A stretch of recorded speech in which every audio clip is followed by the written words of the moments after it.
Hello students, welcome back to my channel. This is Neha Sharma and you are watching The Scholar Babe.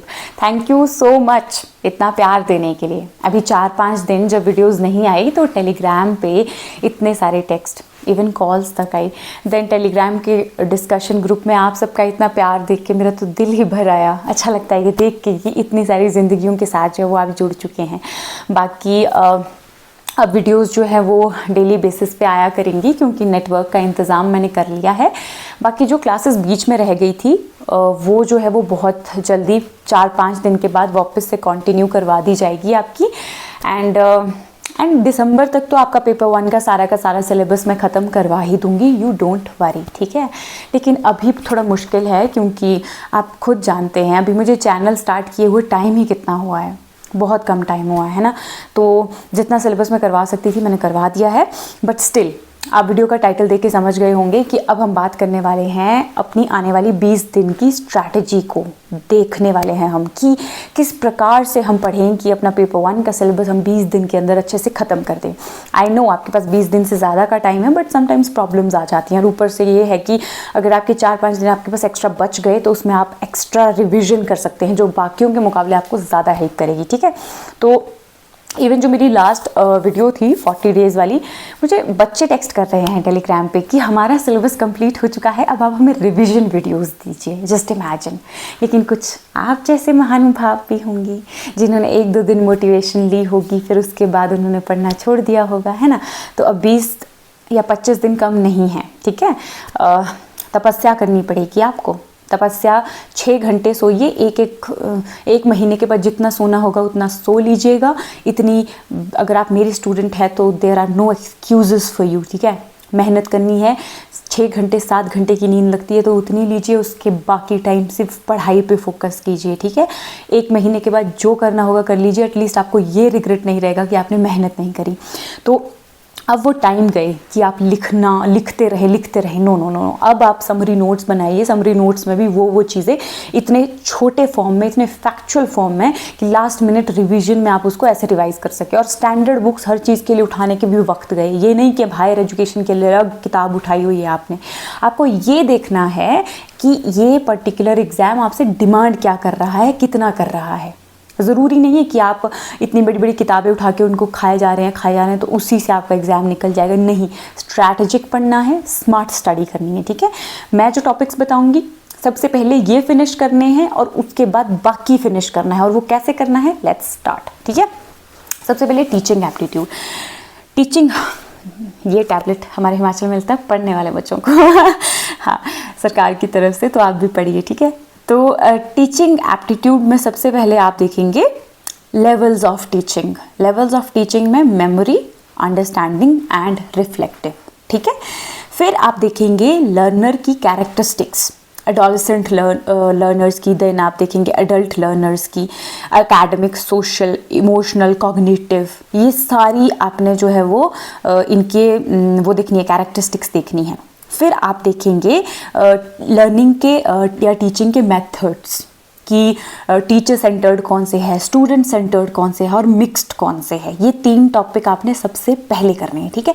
उसके बाद आप models करेंगे। Teaching के models क्या क्या हैं, कितने हैं, उस पर और मैं ये भी बता दूंगी ये करने कहाँ से आपने, ठीक है। रुकिए आप ज़रा। फिर आपने methods of teaching in higher learning institutions में आपने इसमें करना है ऑनलाइन और ऑफलाइन मेथड्स क्या क्या हैं टीचिंग के। ऑनलाइन में फिर आप स्वयं प्रभा, मूक्स, ये कंप्लीट करना बेहद इंपॉर्टेंट है क्योंकि इनसे हर साल क्वेश्चन आते हैं। आप अपनी प्रायोरिटी के अकॉर्डिंग जो मैं टॉपिक्स बता रही हूँ इनको पहले या बाद में कर सकते हैं, लेकिन जो मैं बता रही हूँ ये करना मस्ट है, ठीक है। उसके बाद आप देखेंगे इवैल्यूएशन के सिस्टम्स। इवैल्यूएशन के सिस्टम्स में आपने देखनी है कि टाइप क्या क्या है इवैल्यूएशन के। देन CBCS का सिस्टम क्या है हायर एजुकेशन में, यही इतना काफ़ी होगा आपके लिए फ़िलहाल। और अगर जब ये टॉपिक कंप्लीट हो जाए आप मुझे @SabrinaSpellman890 टेलीग्राम पे टेक्स्ट कर सकते हैं। इसके बाद क्या करना है वो मैं आपको वहाँ पे बता दूँगी या फिर मैं एक सेपरेट वीडियोज़ पे बता दूँगी, ठीक है। ये था टीचिंग एप्टीट्यूड का। आपने इसको सबसे पहले करना है। कहाँ से करना है? आप जाइए यूट्यूब पे, जो मैंने टॉपिक्स बताए उनको टॉपिक वाइज सर्च भी कर सकते हैं, या तो फिर गुलशन अख्तर मैम से आप इनको पढ़ें, क्योंकि मैंने तो वहीं से पढ़ा था और बहुत अच्छे से हो भी गया था। अगर आपको कोई टीचर नहीं अच्छा लगता या उनसे पढ़ना नहीं आपको पसंद, आप KVS मदान, अरिहंत, जो भी आपके पास है, इन 5 टॉपिक्स को सबसे पहले जाके फास्ट रिवाइज़ करें। ये ज़्यादा नहीं, सिर्फ 1 दिन का काम है आपका, ठीक है? सिर्फ टीचिंग एप्टीट्यूड पे फोकस करना है और इसको पूरा रिवाइज करना है 1 दिन के अंदर। तो हम जल्दी देखेंगे कि हमने रिसर्च के टॉपिक के अंदर क्या क्या पढ़ना है। सबसे पहले रिसर्च क्या होती है, साइक्लिक होती है ना, नोन टू अननोन जाती है, एंड सिस्टमैटिक होती है। तो ये सारी चीज़ें आपने देख लेनी है इसकी।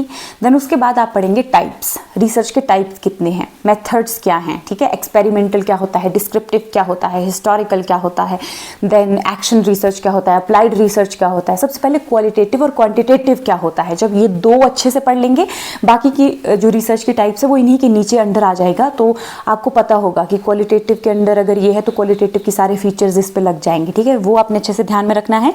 देन आप देखेंगे स्टेप्स ऑफ रिसर्च। स्टेप मैंने आपको बताया, रिसर्च सिस्टमैटिक होती है, उसके स्टेप्स कुछ होते हैं जो आपने फॉलो करने होते हैं। हर स्टेप को आप कोशिश करें कि आप थोड़ा डीपली पढ़ सकें। और देन आपने देखना है फॉर्मेट और रेफरेंसिंग, APA, MLA, शिकागो, ये सारे रेफरेंसिंग स्टाइल क्या होते हैं, कैसे होते हैं, आपको पता होना चाहिए, मैचिंग में आ जाता है। आजकल तो फॉर्मूलाज भी पूछ लिए जाते हैं, तो 1-2 फॉर्मूलाज भी आप पढ़ के जाइए लास्ट में, ठीक है? वो पेपर से 1-2 दिन पहले आप पढ़े ताकि आपको अच्छे से याद हो जाएँ, ठीक है? देन अब कहाँ से पढ़ें, ठीक है? तो मुझे लगता है कि अगर आपको बिल्कुल भी रिसर्च नहीं आती तो बेसिक अंडरस्टैंडिंग के लिए सिमरनजीत कौर मैम का एक रिसर्च पे मैराथन है, 1-2 घंटे का होगा हार्डली, आप उसको देखें। उससे आपकी एक बेसिक अंडरस्टैंडिंग डेवलप हो जाएगी। 5 में 2 क्वेश्चन या 3 क्वेश्चन आप आराम से करके आ जाएंगे। जब सिमरनजीत कौर मैम हो जाएं, उसके बाद आप शिफ्ट कर सकते हैं गुलशन मैम पे। गुलशन मैम का रिसर्च का नॉलेज बहुत अच्छा है, वो आपको बहुत अच्छे से पढ़ा देंगी। और अगर वहाँ पे भी नहीं समझ आता तो अदिति मैम का एक मैराथन है, वो कर सकते हैं। हर टीचर को 5-5, 10-10 मिनट देखें आप इनको, और अगर आपको लगता है कि इससे आपको ज़्यादा समझ आ रहा है तो आप वहाँ से पढ़ना स्टार्ट कीजिए, ठीक है? That is my advice to you. क्योंकि सिमरनजीत कौर मैम का जब मुझे बिल्कुल भी रिसर्च नहीं आती थी ना, लाइक 0, तो मैंने उनका ही मैराथन लगाया था और मैं चली गई थी एग्जाम में, एंड मेरे 3 क्वेश्चन ठीक हो गए थे। तो उस हिसाब से मैं आपको बता रही हूँ कि जब बिल्कुल भी नहीं आती उस टाइम पे क्या करें, ठीक है? देन हम देखेंगे कॉम्प्रिहेंशन आपको ऐसे एज सेपरेट करने की नीड नहीं है। जब आप ये सारी रीडिंग कर रहे होंगे तो एक रीडिंग का वो डेवलप हो जाता है, बट एक स्ट्रैटेजी है। स्ट्रैटेजी क्या है कि आप सबसे पहले क्वेश्चंस पढ़ें, उसके बाद कॉम्प्रिहेंशन पढ़ें, क्योंकि फिर जो क्वेश्चन होगा, जब कॉम्प्रिहेंशन में वो क्वेश्चन आएगा तो आपको सीधे पता होगा कि ये वाले क्वेश्चन का आंसर यहाँ पे है, तो आपको ज़्यादा भटकना नहीं पड़ेगा, ठीक है? देन आप देखें कम्युनिकेशन में आपने पढ़ना है कम्युनिकेशन के मीनिंग क्या होता है, टाइप्स क्या होता है और कैरेक्टरिस्टिक्स क्या होती हैं, ठीक है? इसमें आपने इसके वो देखने हैं कि डायगोनल कम्युनिकेशन क्या होता है, हॉरिजॉन्टल क्या होता है, वर्टिकल क्या होता है। देन मॉडल्स देखने हैं डिफरेंट लीनियर, ट्रांजैक्शनल, इंटरैक्शनल, है ना? शैनन वीवर का मॉडल हो गया, बाकी अरिस्टोटल का हो गया, हेलिकल मॉडल हो गया, वो सारे मॉडल्स आपने अच्छे से देखने हैं, ठीक है? देन वर्बल क्या होता है, नॉन वर्बल क्या होता है, मैक्सिमम टाइम यहीं से क्वेश्चन आ जाता है। देन मास क्या होता है, ग्रुप क्या होता है, या बाकी का कम्युनिकेशन क्या होता है, ये सारे टाइप्स देखने हैं आपने। बैरियर्स क्या होते हैं कम्युनिकेशन के, वहाँ से भी क्वेश्चन आता है, तो बैरियर देखने हैं। देन जब ये हो जाएगा उसके बाद कुछ एक थ्योरीज हैं, जैसे हाइपोडर्मिक नीडल थ्योरी, ये सब वो थ्योरी वो आपने कर लेनी है। तो मेरा आइडिया है कि कम्युनिकेशन तो KVS मदान से ही करें आप, क्योंकि मुझे लगता है कि वो वहाँ पे बहुत छोटा सा यूनिट है और वहाँ पे मैक्सिमम चीज़ें दी गई हैं। लेकिन जो ये हैं जैसे कि थ्योरी हो गया, है ना, या फिर मॉडल्स डिफरेंट, वो आप उसके लिए यूट्यूब की वीडियो लगा सकते हैं। बेसिकली जो चीज़ें आपको नहीं आती उनके लिए वीडियोस देखें, अदरवाइज अपने नोट्स को ही आप रेफर कर सकते हैं, ठीक है? ऐसा तो है नहीं कि आपने कुछ भी नहीं बनाया होगा, फिर तो आप KVS मदान के पास चले जाइए, वहाँ से ऊपर से देख लें, ठीक है? देन लॉजिकल रीजनिंग की बात करते हैं। लॉजिकल रीजनिंग का एक सबसे अच्छी बात क्या है कि लॉजिकल रीजनिंग में समझने का ज़्यादा है। समझने इन द सेंस कि लॉजिकल रीजनिंग में क्या है ना कि अगर आप एक बार उस यूनिट को कर लेंगे फिर आपको उसको बार बार पढ़ने की ज़रूरत नहीं है, और हर बार वहाँ से क्वेश्चन आते ही आते हैं। तो आप क्या कर सकते हैं, आप लॉजिकल रीजनिंग में सबसे पहले ये कर सकते हैं कि KVS मदान में एक टेबल दिया हुआ है, उसमें बताया है वैलिड आर्ग्यूमेंट्स क्या होते हैं, इनवैलिड क्या होते हैं, कोजेंट क्या होते हैं, अनकोजेंट क्या होते हैं। देन वो डिडक्टिव इंडक्टिव एवरीथिंग उसे एक टेबल में बताया, वो अच्छे से पढ़ना है। AEIO का कॉन्सेप्ट पढ़ना है ना, कौन कॉन्ट्राडिक्टरी है, कौन कॉन्ट्ररी है, उसके लिए एक वहीं पे KVS मैदान में ही एक टेबल दिया है शॉर्ट फॉर्म की। उसमें अब मैं कैसे समझाऊँ आपको, अगर कसम से मेरे पास स्मार्ट बोर्ड होता है तो वो बहुत छोटा सा एक टेबल है जिसको समझना है। अभी मैं आपको कितना बता सकती हूँ, अभी यही बता सकती हूँ कि आप KVS मैदान में वो टेबल ज़रूर से पढ़ें। वहाँ पे एक टेबल दिया हुआ है, उसकी मैं फ़ोटो लेके आपको टेलीग्राम पे डाल दूँगी, ठीक है, ग्रुप में। वो आपने देख लेना है, उस टेबल को समझने की कोशिश करनी है। और अगर वो आपको बेसिकली एक काम करें, आप ये सब छोड़ें, आप जाएं यूट्यूब पे AEIO का कॉन्सेप्ट अच्छे से समझें। जब आपको वो समझ आ जाएगा तो आपके लिए एक बेस तैयार हो जाएगा आगे का समझने के लिए, ठीक है। फिर उसके बाद आप कॉन्ट्रा पॉजिटिव ये वाला, ये एक टॉपिक है जो भरत सर ने करवाया हुआ है, 10 मिनट की वीडियो है उस पर। वो आप जाके भरत सर की वीडियो देखिए, हर बार वहाँ से एक क्वेश्चन आता ही आता है, ठीक है, कि इन दोनों में सिमिलर कौन सा है, ये सब वो उसका लिंक मैं काम करूँगी, आप मुझे याद दिलाइएगा ग्रुप डिस्कशन ग्रुप में। भरत सर की उस वीडियो का लिंक मैं वहाँ पे डाल दूँगी, वो वीडियो बहुत ज़्यादा इंपॉर्टेंट है, ठीक है। उसके अलावा आप क्या कर सकते हैं, उसके अलावा फैलेसीज़ आपने करनी है। फैलेसीज़ आप अदिति मैम से कर लें, उन्होंने बहुत सारी फैलेसीज़ करवाई हुई हैं, या तो आप गुलशन मैम से कर सकते हैं, ठीक है, जो भी आपको सूटेबल हो। इंडियन लॉजिक की बात कर ले, इंडियन लॉजिक का आपको वेन डायग्राम रह गया, वेन डायग्राम भी बनाना अच्छे से सीखिए लॉजिकल रीजनिंग में, ठीक है। देन इंडियन लॉजिक में मैंने 2 मैराथन बनाए हैं, तो 2 मैराथन के आप समरी नोट्स बना सकते हैं। 10 पेजेस के अंदर वो समरी नोट्स खत्म हो जाएंगे एंड उसको बार बार रिवाइज करना है। इंडियन लॉजिक तो आपका वहीं से फिनिश हो जाएगा, ठीक है। देन आपका आता है डेटा इंटरप्रिटेशन एंड आता है मैथ्स। तो देखो, हमेशा की तरह अगर आपका मैथ्स अच्छा है तो आपके लिए बहुत अच्छा है, लेकिन अगर आपका मैथ्स मेरी तरह है, बिल्कुल भी अच्छा नहीं है, तो अभी मैथ्स को इतना ज़्यादा टाइम देने की नीड नहीं है। रोज़ की एक DI लगाइए जब तक आपका एग्ज़ाम नहीं होता, एंड एक कोई टॉपिक उठा लीजिए, आधा आधा घंटा उसको रोज़ दीजिए। जैसे परसेंटेज हो गया, वहाँ से क्वेश्चन आता है, देन आप देखेंगे और कहाँ से क्वेश्चन आता है, परसेंटेज से आता है, देन आप देखेंगे तो रेशियो प्रोपोर्शन, तो डिस्टेंस, टाइम एंड डिस्टेंस, ये 3-4 टॉपिक्स है जहाँ से क्वेश्चंस आते हैं। तो आधा आधा घंटा आप दे सकते हैं अगर आपका मन है तो। अगर आपको लगता है फिर भी आपसे सॉल्व नहीं होंगे तो फिर टाइम मत दीजिए इस पर, ठीक है। देन आप देखेंगे ICT, तो कंप्यूटर में आप क्या कर सकते हैं कि फुल फॉर्म्स देख सकते हैं पहले सारी। मेमोरी हायरार्की आपने अच्छे से पढ़ के जाना है। इंटरनेट, ईमेल, जीमेल, इन सब के फीचर्स पढ़ के जाने हैं। देन कुछ वो आता है कि जैसे म्यूज़िक के लिए MP3 होता है ना, वीडियो के लिए MP4 होता है, तो वैसे वैसे जो एब्रीवेशंस है वो सारी टर्मिनोलॉजी आपने सारा कुछ पढ़ के जाना है। इतना सा आपने जो है उसमें देख लेना है, ठीक है। देन इन्वायरमेंट में आपने सबसे पहले sustainable development goals and millennium development goals करने हैं डिटेल से। ये रचना मैम ने बहुत अच्छे से करवाए हैं। इन्वायरमेंट पे मैं सबसे पहले आपको यही सजेस्ट करूँगी कि रचना मैम ने इन्वायरमेंट का एक बहुत अच्छा मैराथन करवाया है 5 घंटे का, आप उसको लगा लें। उसके बाद आप जो मैं कह रही हूँ वो पढ़ें। फिर पोल्यूशन आपने सब प्रकार के करने हैं, लेकिन एयर पोल्यूशन, वाटर पोल्यूशन पे आपने सबसे ज़्यादा फोकस करना है, ठीक है। उसके बाद आप क्या कर सकते हैं, उसके बाद आप देखेंगे मेन एक्ट्स जो कि मतलब पोल्यूशन पे लाए गए हैं उसको कम करने के लिए। इन्वायरमेंट प्रोटेक्शन एक्ट 1986 कर लेना है। सबमिट्स करनी है, मॉन्ट्रियल प्रोटोकॉल, रियो सबमिट है ना, Kyoto protocol, Paris agreement, ISA, ये सब चीज़ें आपने अच्छे से करनी है, ठीक है। देन मतलब बेसिकली पॉल्यूटेंट्स करने हैं और पोल्यूशन करना है और एक्ट्स करने हैं और सस्टेनेबल और मिलेनियम डेवलपमेंट गोल्स करने हैं अभी के लिए, ठीक है। उसके बाद आप हायर एजुकेशन में देखेंगे। हायर एजुकेशन में यूनिवर्सिटीज़ करनी है आपने, नालंदा, तक्षशिला। उसके बाद प्री इंडिपेंडेंस कमीशन करने हैं, पोस्ट इंडिपेंडेंस कमीशन करने हैं आपने। उसके बाद आप जाएंगे न्यू एजुकेशन पॉलिसी पे। न्यू एजुकेशन पॉलिसी जब आपकी हो जाएगी फिर आप उसके बाद देखेंगे डिफरेंट टाइप्स ऑफ लर्निंग। अगर तो इतना कंप्लीट हो गया आपका जो मैंने अभी हायर एजुकेशन में बताया, तो उसके बाद क्या कर सकते हैं, उसके बाद आप जाके कुछ एक वो देख सकते हैं, कन्वेंशनल लर्निंग क्या होती है, डिस्टेंस लर्निंग क्या होती है, पॉलिसीज़ क्या होती हैं। देन मेन यूनिवर्सिटीज़ की तो डेट्स आप देख के जाएँ, उसका तो एक टेबल ही देख के जाएँ आपकी JNU कब बनी। मैंने इसकी आई थिंक एक टेबल डाली थी अपने टेलीग्राम के चैनल पे, वहाँ पे जाके आप देख सकते हैं। तो ये हमारी 10 की 10 यूनिट्स का जो मैंने आपको एक ओवरव्यू देना था वो मैंने आपको दे दिया। इतना ही आप पहले पढ़ें। जब ये कंप्लीट हो जाए टेक्स्ट मी, एंड उसके बाद मैं वीडियो बनाऊंगी जब ये टॉपिक्स कंप्लीट हो जाए उसके बाद क्या करने आपने। क्योंकि अगर ये टॉपिक कंप्लीट हो गए तो एक तरीके से आपके यूनिट्स कंप्लीट हो गए, लेकिन फिनिशिंग टच उसको देने के लिए एक्स्ट्रा से कुछ टॉपिक्स करने पड़ते हैं, ठीक है। तो वो एक्स्ट्रा टॉपिक्स आप तब कर सकते हैं जब ये आपके कंप्लीट हों। समझ गया। तो इतनी सी बात है गाइस, ये आपको करना पड़ेगा। इसके छोटे छोटे नोट्स बनाएं।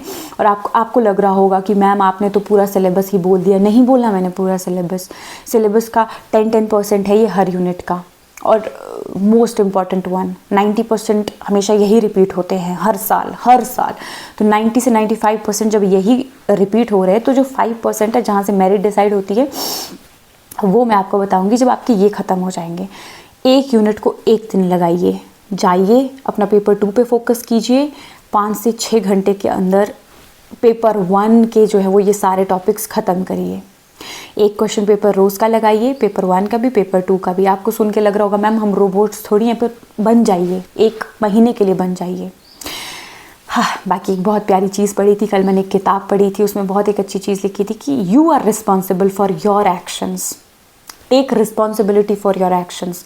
अब ये ब्लेम डालने का टाइम नहीं है कि मैंने यहाँ से, मुझे टाइम नहीं लगा पढ़ने का, या ये नहीं हो पाया, वो नहीं हो पाया।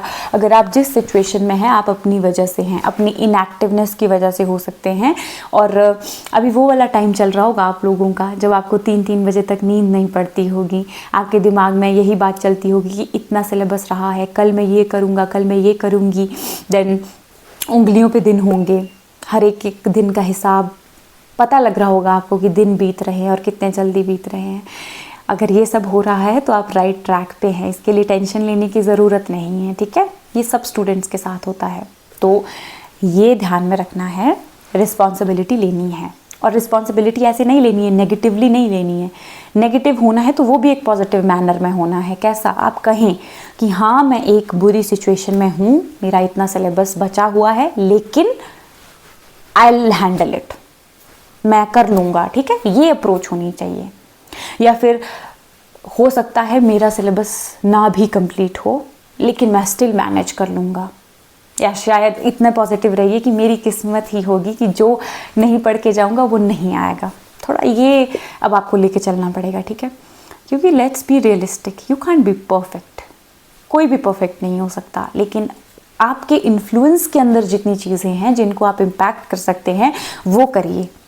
आपके इन्फ्लुएंस के अंदर अभी 25 दिन हैं, तो उन 25 दिन को इतना ड्रेन कर लीजिए ना कि बाद में जब इवन एग्ज़ाम में अगर ज़्यादा अच्छा आपसे ना भी हो पाए तो भी आपको रिग्रेट ना रहे। हर एक चीज़ को हैंडल करने के केपेबल बनिए। You are my students, so you are not gonna make excuses. You have 25 days, turn these 25 days into 40 or 50 days. No excuses, just go, किताबें उठाओ और छा जाओ, ठीक है। थोड़ी सी भी मोटिवेशन कम हो, डाउट्स हो, किसी भी तरीके की प्रॉब्लम हो, I am always there for you. Text me on @SabrinaSpellman890। मैं खुद बिजी होती हूँ, बट स्टिल जब मुझे टाइम लगता है मैं टेक्स्ट का रिप्लाई करती हूँ, ठीक है। ऐसी बात नहीं है कि नहीं करती हूँ। और समटाइम्स अगर नहीं भी कर पाती हूँ तो आप लोग समझिए, क्योंकि मैं ही क्यों समझूँ, आपको 2 वे होना चाहिए, ठीक है। तो this is all for today's lecture. Next video जो है वो आपके लिए कल या परसों तक आ जाएगी। तब तक इसे ही प्यार दीजिए और मुझे प्यार दीजिए, और चैनल को शेयर करिएगा, सब्सक्राइब करिएगा, और टेलीग्राम चैनल का लिंक डिस्क्रिप्शन में मिल जाएगा, वहाँ पे जाके मुझे ज्वाइन कीजिए। और जितने प्यारे कमेंट्स आप मेरी वीडियोस पे करते हैं, करते रहिए, क्योंकि उन्हें पढ़ के मुझे बहुत अच्छा लगता है, ठीक है। तो thank you so much, bye bye.